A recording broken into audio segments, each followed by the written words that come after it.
جنت میں داخلے کی کامیابی۔ تو یہ اللہ تعالیٰ نے ذکر کی ترغیب اور نصیحت کی۔ اس کے بعد سورۃ طٰہٰ کی آیت 42 ہے، جس میں اللہ تعالیٰ نے حضرت موسیٰ کو جب مختلف مراحل سے گزار کے کار خاص یعنی نبوت کے لیے سلیکٹ کر لیا، تو پھر انہیں فرعون کے سامنے بھیجا، فرعون کو دعوت حق دینے کے لیے انہیں بھیجا۔ تو جب انہیں دعوت حق دینے کے لیے اللہ تعالیٰ نے بھیجا تو کیا ہدایت کی؟ یہ ہدایت ہم سب لوگوں کو سمجھنے کی ضرورت ہے، کیونکہ اس ہدایت میں ہمارے لیے یہ پیغام رکھا گیا ہے کہ جب ہم اللہ کا ذکر کرتے ہیں تو ہمارے مسائل، دنیا کے بڑے بڑے مسئلے بھی جو ہیں وہ بہت مختصر ہو کے ختم ہو جاتے ہیں۔ تو یہ بات اس آیت میں، جس میں کہ اللہ تعالیٰ نے حضرت موسیٰ کو فرعون کے سامنے جانے کے لیے جس چیز سے اکوپڈ کیا، جو چیز ان کو دے کے بھیجی، وہ کیا تھا؟ وہ ذکر تھا۔ دیکھتے ہیں اللہ تعالیٰ کیا فرماتے ہیں۔ بسم اللہ الرحمن الرحیم۔ فرمایا، تم اور تمہارا بھائی میری نشانیوں کے ساتھ جاؤ اور دیکھو، میرے ذکر میں سستی نہ کرنا، گویا میں تمہیں ایک بڑے کام کے لیے بھیج رہا ہوں۔ اس وقت کا فرعون، یعنی جو کہ خود خدا ہونے کا دعویٰ کر رہا ہے، اس کے سامنے اللہ نے اپنے رسول کو اکوپڈ کر کے بھیجا۔ کس چیز سے؟ کہ میرا ذکر کرتے رہنا، اس میں سستی نہ کرنا۔ میرا ذکر کرو گے تو تم اس سٹیٹ میں آ جاؤ گے، اس سٹیٹ آف مائنڈ میں، اس حالت میں اپنی تمہاری ہو جائے گی جس میں کہ تم اس کو فیس کر کے اس کو چیلنج کر سکو گے کہ وہ غلط جگہ پہ کھڑا ہے۔ ہمیں پتہ ہے کہ ہم جب اللہ کو اپنی زندگیوں میں شامل کر لیتے ہیں، اس کے ساتھ ہمارا زندہ تعلق بن جاتا ہے، یہ زندہ تعلق ذکر کے ذریعے ڈیولپ ہوتا ہے، تو پھر جو مشکل سے مشکل کام ہے وہ بھی ہمارے لیے آسان ہو جاتا ہے، جیسا کہ اللہ تعالیٰ نے حضرت موسیٰ کو یہاں پہ ایک مشکل کام کے لیے بھیجا، لیکن وہ ان کے لیے آسان ہو گیا۔ اس کے بعد فرمایا سورۃ اعراف کی آیت 205 میں اللہ تعالیٰ فرماتے ہیں کہ یہ جو آیات ہیں یہ اس زمانے میں نازل ہوئیں جس زمانے میں اللہ تعالیٰ نے نبی پاک کو دعوت عام کے لیے کہا ہوا تھا، یعنی مشرکین مکہ کو وہ دعوت دے رہے تھے، لیکن وہ مسلسل اعتراضات اٹھا رہے تھے اور نشانیاں طلب کرتے تھے۔ ان میں سے وہ کہتے تھے، وہ قیامت جس کا تم ذکر کرتے ہو، جس کا تم بتاتے ہو کہ وہ آنے والی ہے اور اس کا ڈراوا دیتے ہو، وہ دکھاؤ۔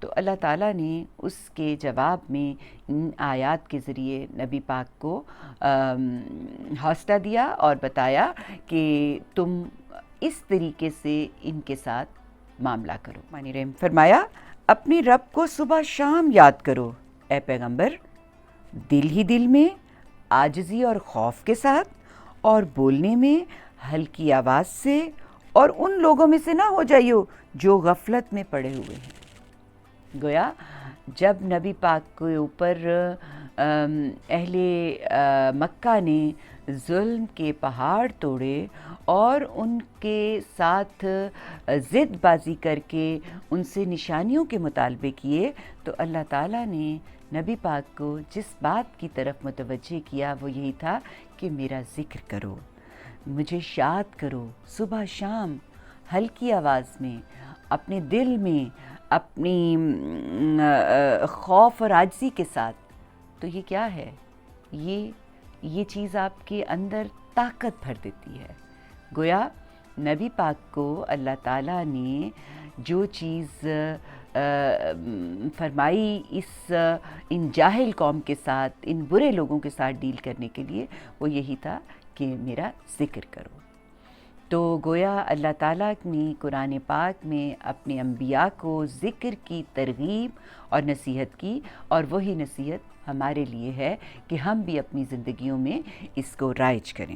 ایک جو نیکسٹ پوائنٹ ہے اس کا کہ اللہ تعالیٰ نے قرآن پاک میں ذکر کرنے والوں کی صفات کیا بیان کی ہیں، ان کے حوالے سے ہم دیکھتے ہیں کہ سورۃ آل عمران میں 190 اور 191 آیت میں اللہ تعالیٰ نے ان مومنین، وہ لوگ جو اللہ تعالیٰ کا ذکر کرتے ہیں، جو اللہ تعالیٰ کی بڑائی بیان کرتے رہتے ہیں، ان کی صفات بتائی ہیں کہ وہ لوگ کیسے ہوتے ہیں۔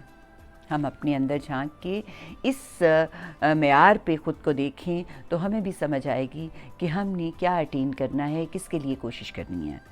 تو فرمایا بسم اللہ الرحمن الرحیم، نبی پاک کو مخاطب کر کے کہا کہ یہ عقل کے اندھے ہیں، اس لیے پیغمبر یہ ایمان کے لیے نشانیاں مانگتے ہیں، ورنہ حقیقت یہ ہے کہ زمین اور آسمان کے بنانے میں اور دن اور رات کے باری باری آنے جانے میں ان لوگوں کے لیے بہت سی نشانیاں ہیں جو بصیرت والے ہیں۔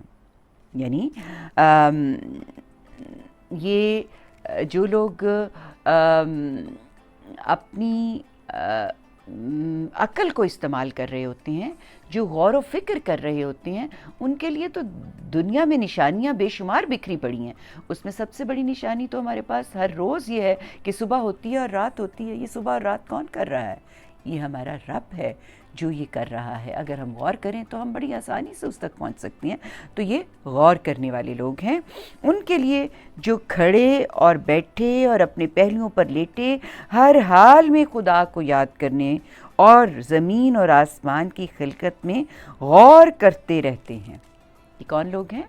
یہ وہ لوگ ہیں جو اللہ کے ہاں معتبر ہیں۔ کیوں؟ کیونکہ وہ غور کر رہے ہیں۔ کیوں؟ کیونکہ وہ ذکر کر رہے ہیں۔ کیوں؟ وہ اللہ تعالیٰ کے بتائے ہوئے اصول، طریقے، یعنی جو ذکر کا اللہ تعالیٰ نے حکم دیا ہے اس کے مطابق بیہیو کرتے ہیں۔ یعنی وہ نماز قائم کرتے ہیں، وہ اللہ تعالیٰ کی کتاب کو پڑھتے ہیں، وہ اللہ تعالیٰ کی تسبیحات کرتے ہیں، وہ اللہ سے دعا کرتے ہیں اور اللہ کے اپنے اوپر چھائے ہونے اور اس کی جواب دہی جو ہے اس کے بارے میں متنبع رہتے ہیں۔ فرمایا ان کی دعا کیا ہوتی ہے؟ ان کی دعا یہ ہوتی ہے، پروردگار تو نے یہ سب بے مقصد نہیں بنایا، تو اس سے پاک ہے کہ مقصد کے بغیر کوئی کام کرے، تو ہم کو دوزخ کے عذاب سے بچا لے۔ گویا ہم یہ وہ لوگ ہیں جو خدا کا ذکر کرتے ہیں ہر حال میں، اور یہ اس بات کو سمجھتے ہیں کہ اللہ تعالیٰ نے کوئی بھی چیز ابس بے مقصد پیدا نہیں کی، تو ظاہر ہے کہ یہ دنیا پوری جو ہے وہ مقصد کے تحت ہے۔ اس میں دن اور رات کی ہی نشانی سمجھنے والے کے لیے بہت ہے۔ جو اس کو نہیں سمجھتا، جو اس سے کنائیونس کرتا ہے، اس سے اعراض کرتا ہے، جو اس کی طرف دیکھنا نہیں چاہتا، اس کا نتیجہ جو ہے وہ یہ ہے کہ وہ اللہ کی راہ سے بھٹکا ہوا ہے، جبکہ جو اللہ کے رستے پہ ہے وہ ضرور اللہ تعالیٰ کی ان نشانیوں پہ بھی غور کر رہا ہے، اور ذکر جو کہ اللہ تعالیٰ نے کہا اس کو کھڑے بیٹھے لیٹے ہر حال میں عاجزی کے ساتھ اور ہر طرح کی جو کیفیت ہوتی ہے اس میں وہ خدا کے سامنے خدا کی حاضری کو محسوس کرتے ہوئے جی رہا ہوتا ہے۔ وآخر دعوانا ان الحمد للہ رب العالمین۔